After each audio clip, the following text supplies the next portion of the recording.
مېلمه خپل رزق د ځان سره په خپله راوړي. مېلمه خپل نصیب په خپله خوري.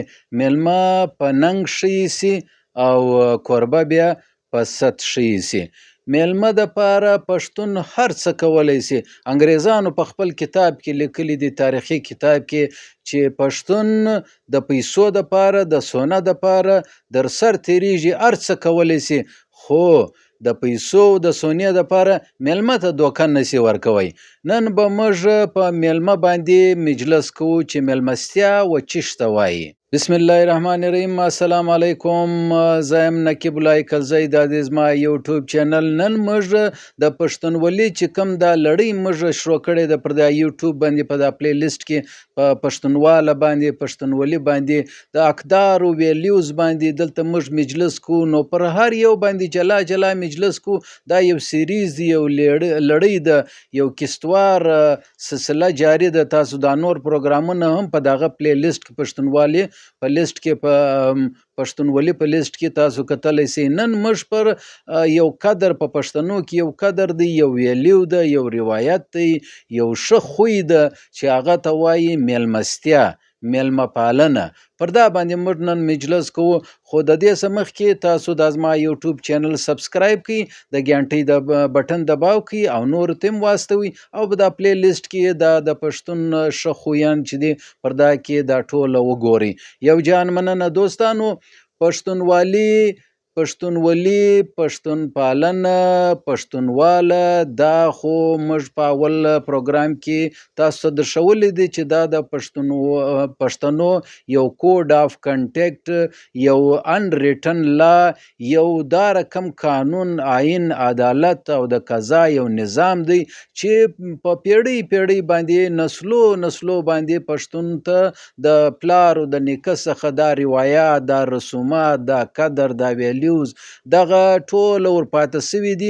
او د نننۍ زمانې پښتون هم د دې پالنه کوي، او را روان دور کې به خپل و بچیانو نوي کهول ته به هم دا ورښیي چې پښتونولي، پښتون پالنه، پښتونواله دا یو آئین دی، یو قانون دی چې یو پښتون هم د دې څخه انکار نسي کولی. ولې که انکار وکړي بیا هغه پښتون نه دی. نو نن به موږ په د پښتونوالي کې چې کوم یو قدر دی، میلمستیا، دا و چیش ته وایي، دا پخوا څنګه وله، نن څنګه ده، پر دا باندې نن موږ مجلس کوو. دوستانو، پښتانه چې دی د میلمه دپاره هر څه کولی سي. بلکې پښتانه دا وایي چې یعنې دا خبره په پښتنو کې مشهوره ده چې میلمه چې دی هغه خپل رزق خوري، خپل نصیب خوري. میلمه خپل رزق د ځان سره راوړي. دا زموږ په پښتنو کې، دا ټولنه کې دغه متلونه، کهاوتونه، محاورې او اقوال زرین چې ورته وایي، ښې خبرې، دا ټوله مشهوره دي چې میلمه د 80 کسانو، د 80 خلکو رزق ته ځان سره راوړي. میلمه چې ستا کره راسي، دا ستا ډوډۍ، دا ستا سالن دا نه درکموي، بلکې د ده په نصیب چې الله پاک کوم رزق ورلیکلی ولو، کوم رزق چې په عالم ارواح کې په لوح قلم کې محفوظ ولو چې دی به دومره ژوند تېروي. لکه نه هغه شب قدر کې چې زموږ عقیده ده چې باید الله پاک د ټولو انسانانو رزق و، ساه و، ژوند او واده و، کوزده و، حادثه و، خدای مه کړه ناجوړي و، دا رقم ښه و بد، دا ټوله چې دی هغه به لیکل کېږي نه. نو دا رقم دغه اول لیکل سوي دي چې پښتانه خپل نصیب چې دی هغه د دې نصیب چې دی، دا قدر چې دی، دا اول لا لیکل سوی. نو نن موږ د میلمستیا په حواله باندې مجلس کوو پر دغه یوټیوب چینل باندې. تاسو نن د میلمستیا په حواله باندې به زما مجلس واورئ. میلمستیا پښتانه وایي و ښه د خلکو چې کله میلمانه ستا کره راسي، ته د خپل وس مطابق نه، بلکې د خپل وس څخه زیات چې دی د ده احترام وکړه، د ده اکرام وکړه، د ده خدمت وکړه.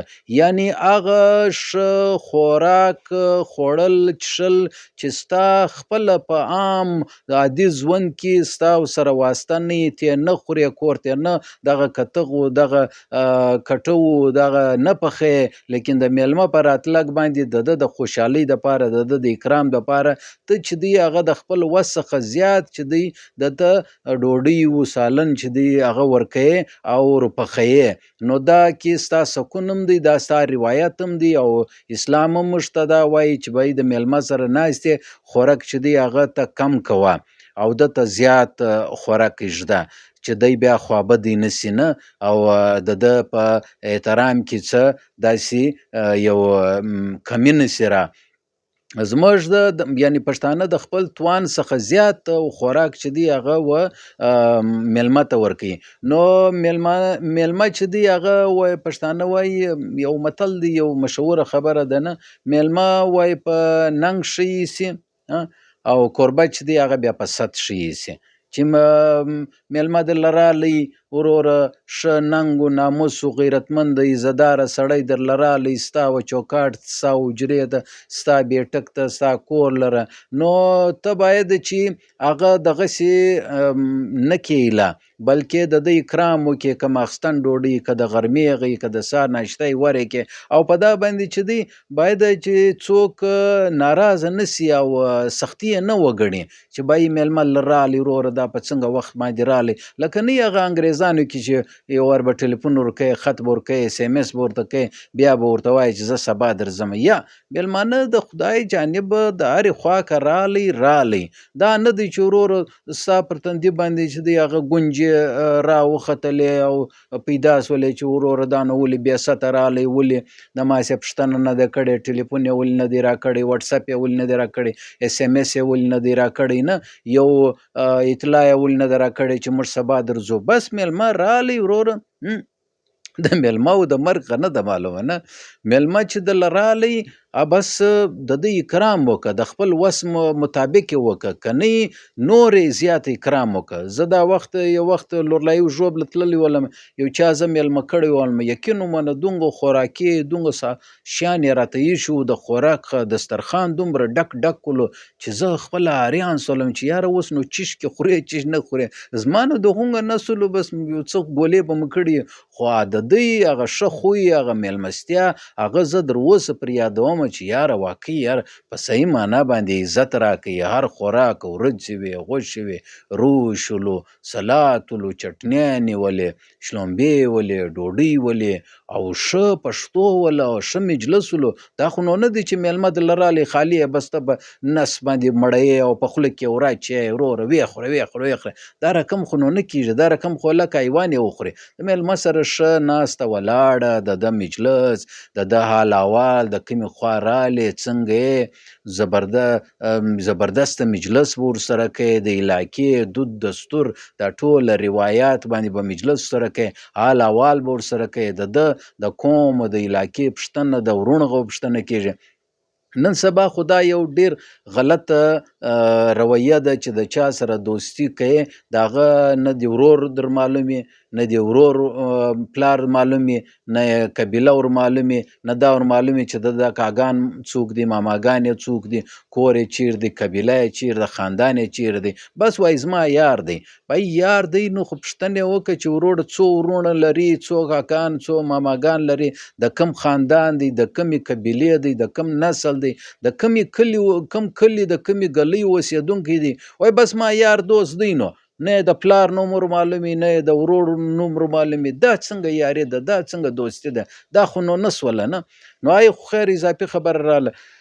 زه تاسو ته یو خبره وکړم په دا زموږ کره یو وخت د بنګلادیش یعنی د میلمنو هم خپله درجې وي نه، چې اسلامي تعلیمات موږ ته دا وایي چې د میلمه به بیخي زیات قدر کوي، چې میلمه درله رالی بس د هغه چې دی هغه سره به ناسته ولاړه د هغه خدمت به کوي. پخوا خو وختونه داسې وو چې میلمه به رالی نو په جومات یا مسجد یا په یو حجره کې به اوسېدی. نن سبا خو تقریبا هر څوک بیټکان لري، نو په بیټکانو کې میلمه چې دی هغه ته ځای ورکړي او چې هر څومره ورځې، 10 ورځې، 7 ورځې، 3 ورځې، نه دا که هر څو ورځې میلمه یې ستا سره نو ته به یې خدمت کوې، پر ځان باندې به یې بوج نه ګڼې. ولې زموږ دا عقیده ده چې دی خپل رزق خپله خوري، ستا په حواله باندې نه کمیږي. دا خو ستا رزق نور زیات سولو چې دی درله رالی خپل رزق هم ستا کره راوړي، ستا شیان نور زیات سولو نه. نو خیر، نو دا هم درته ویلی چې پخوا وختو کې وټلان نه ولو، اوس خو وټلان دومره زیات سو. دا په کشلاخ کې دا ملکان وو پخوا وختو کې، دا په علاقه کې ګسره وټلان وو، دا تنوران نه پرېښول ول، هر مېلمه که رالی به یې زموږ کره یې راستوی نه.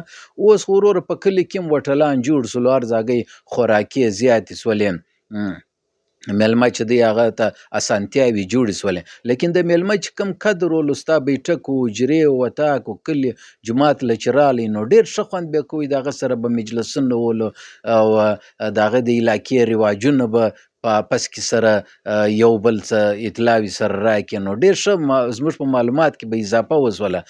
دا یو وخت د بنګلادیش څخه یو ښځه وله نه مېلمنو داسې یو طریقه در ښیم، یو خو عام مېلمستیا ده چې رالې، دا زموږ دود دستور دی، مېلمه ته به د ځانه څخه زیات دته عزت ورکوي، د نورو څخه به زیات عزت ورکوي نه. ولې هغه د خدای وایي مېلمه د خدای مېلمه بس رالی نه. نو د بنګلادیش څخه یو ښځه دلته راله، پناه یې وغوښتله. نو بیا زموږ په کور کې موږ 4 میاشتې موږ پناه ورکړله نه. دلته یو سید ولو، هغه راوستلی و د کراچي څخه، بیا یې دلته دوکه ورکړله. بیا د لیویز خو نو دلته جیل نسته په پښتنو علاقو کې نه، د ښځو جیل نسته، نو زموږ د ملکانو کورنۍ ده، نو لہذا زموږ کره دا اوسېدله نه. نو موږ یې بیا ښه خدمت کوو، کالي و، خوراک و، هر څه. خو خیر په ځه به هم لږ مجلس به مو ورسره کوئ، خو خپله بنګلادیشي به یې ویله نه. نو دا ښځه چې دا پناه ده، نو یو خو دغی مېلمه دی، عام مېلمه دی، یو بیا پناه چې څوک ورکړي دا هم په مېلمستیا کې شمارېږي، چې بایي زموږ کره پناه اخیستې ده، بس د هغه دپاره ورور زه توره، توپک او لرګی او بیلچه او کلنګ هر شی راخمه، د دا مېلمه به حفاظت کومه، زما د سر کاټېږي لیکن زه به د مېلمه حفاظت کومه. نو د دې یو مثال د افغانستان اسلامي ګورنمنټ کې ستاسو په یاد دی چې د دوی امیرالمؤمنین چې دی د سعودي عرب یو شیخ، یو جنګجو، یو مجاهد ته چې دی هغه پناه ورکړي، چې په نوم به دې تاسو خبر یاست چې اسامه، نو هغه ته پناه ورکړله. حکومت یې په ختم کړي، لیکن مېلمه یې چاته په لاس نه ورکوي، ځان یې په ختم کړي، حکومت یې په ختم کړي، مېلمه یې چاته په لاس نه ورکوي. نو دا د یو مېلمه یو زموږ یو مثال دی. او بله یو خبره درته کومه، زموږ د پښتنې سیمې یو لیکوال دی، تکړه لیکوال دی، افسانه نګار هم دی او محقق دی، در محمد کاسي صاحب. نو هغه په خپل کتاب لیکي چې وایي، کتاب نوم یې دی در محمد کاسي، په خپل کتاب کې چې پښتانه تکراري تاریخ کې لیکي چې وایي یو اکبر خان دا وایي چې دلته په یو قبیلي جنگ کې یو ښځه او سړی ماینه و میړه رالو، د هغه ځاګي څخه پناه واخیستله، راوتښتېدلو، رالو د یو ملک کره پناه واخیستله، خان و ملک کره. نو پناه چې یې ورکړله، یو د ملک چې دی خان و ملک، دا خپل زوی ته وویل چې توپک راواخه، د دا میړه و د دا ماینې حفاظت کوه، صحیح ده. نو د حفاظت کوي، خو دا د ملک زوی چې دی هغه پر دا د کم سړي چې پناه راوړی و، د هغه د ماینې سره ناجایزه تعلقات قایم کړلو.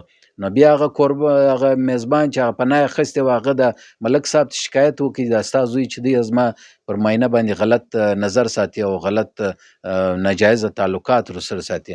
نو ملک صاحب چې تحقیقات وکړلو، هغه ته راولو، نه ور معلوم سوله. نو توپنچه یې راواخیستله، خپل زوی یې ووژنی، مړ یې کړي، او بیا یې دا توپنچه ورکړله و دغه ته، د چا چې پناه اخیستې وه هغه ته یې ورکړله، ویل یې اوس نو خپله ماینه هم ټکان پر وکړه. هغه راولاړ سو، خپله ماینه یې مړه کړله.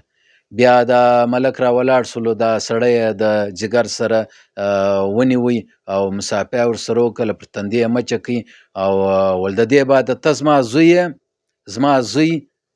زوی نه ولو، غلط کار یې وکړي، د دې بعد ته زما زوی غیرتمند زوی، هغه د خپل زوی کونډه چې ورپاته سوې وله هغه یې راواخیستله و دغه سړي ته یې ورماینه کړله، ول تی اوس زما زامن او زما نژور یاست. نو د پښتنو یو عجبه رواج دی، د میلمنو په حواله باندې دی هر څه کوي. دا د میلمستیا یو غټ مثال ما درکړي. او بیا بله خبره داسې ده چې د انګریز یو محقق دی، یو ډېر غټ انګریز محقق دی، تېر سوی دی، هغه دی جیمز ډبلیو سپین. جیمز ډبلیو سپین په خپل کتاب کې دا لیکي چې پښتانه د سونې دولت او سرمایې د پیسو دپاره در هر څه تیریږي، هر څه کوي د پیسو دپاره، لیکن دا یو کار نه کوي د سونې او د پیسو او د دولت دپاره چې خپل میلمه ته دوکه نه ورکوي. د دې دپاره ول موږ ته ډېر مشکلات پېښ سولو، کله چې به یو سړي مړی به وکړي یا یو د باغي به سولو، ولاړی به د قبایل سره به پناه واخیستله، بیا به موږ ورغلو قبایل به راته ودرول دا زموږ میلمه دی، موږ پناه ورکړې ده، دا زموږ میلمستیا ده. پښتانه خپل میلمه ته دوکه نه ورکوي، میلمه به قطعا موږ به په لاس نه کړو در. نو انګریزان ول موږ ته دا د پښتنو دغه پښتونولي موږ ته به ډېر مشکلات پېښ کړلو.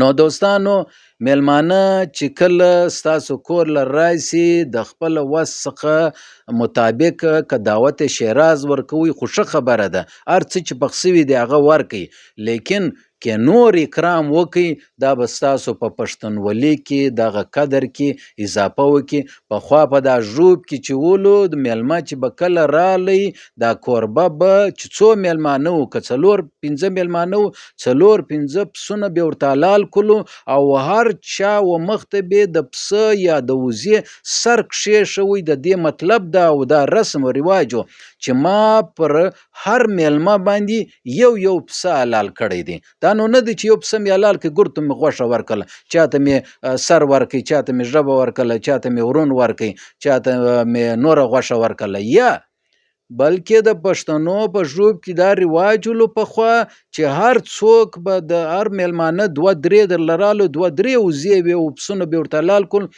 یو سر به د مزغو سره ورته پخ کړی ولو، مخ ته به ورته کښېښوي، میلمه به دی ورته وکتل پره د پسه سر به دته پروت و، بل میلمه به دی ورته وکتل پره د پسه سر یا د وزې سر به ورته پراته و، بل به دی ورته هغه ته به هم دغه پراته و. د دې مطلب دا و چې موږ میلمه ته ډېر زیات عزت ورکوو، ستۍ په احترام کې ما ستۍ د دعوت دپاره دغه جلا پسونه دا زموږ مال مویشي، دا زموږ چې کوم مال مویشي او دا زموږ جایداد دی دا مې درته حلال کړی دی، دا درته قربان. نو دوستانو د پښتونولي په حواله باندې دا زما یو لړۍ چې دا هغه روانه ده، نن د میلمستیا په حواله باندې موږ مجلس کوي چې پښتانه وایي میلمه خپل رزق د ځان سر راوړي، میلمه خپل نصیب خوري، او پښتانه وایي میلمه په ننګ ښه ایسي او کوربه بیا په ست ښه ایسي.